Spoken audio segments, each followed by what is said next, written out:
Namaste and welcome everybody. Today we're going to talk about an arm balance called Bakasana. It also means crow pose. Bakasana is one of the first arm balances that is taught in Ashtanga and Rocket. In Rocket, it is the third pose, and in the Ashtanga sequence, it comes as a transition. And so we can talk more about that later. So the crow pose, Bakasana, we would come to the top of our mat.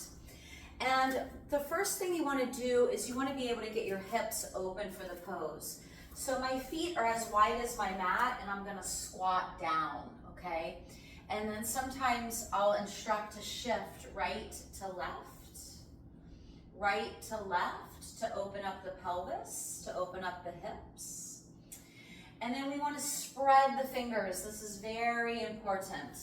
Spread the fingers, hands shoulder distance. So now I'm stepping back.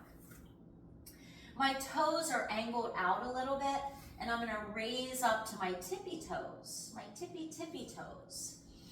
And I'm going to lower my knees forward onto the backs of my arms. So you want to have that lift in your hips, okay? When you have that lift in your hips, the knees can be a little bit higher. And then you can practice to lift one or both feet.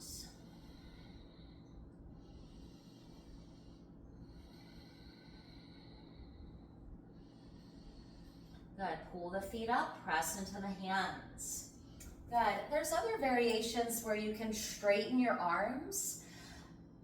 For now, my recommendation is just to keep pushing your chest away from the floor. You don't want to be collapsing down in the chest. So you want to really keep working on getting that height and getting that lift from the chest.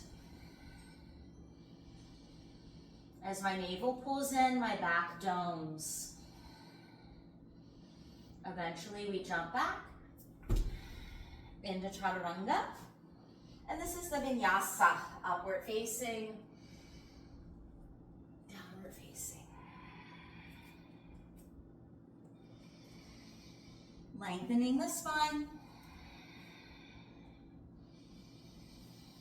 And if you watch that, you'll notice how I jumped into a low push-up, okay? So that's the key for those transitions, is jumping into that low chaturanga.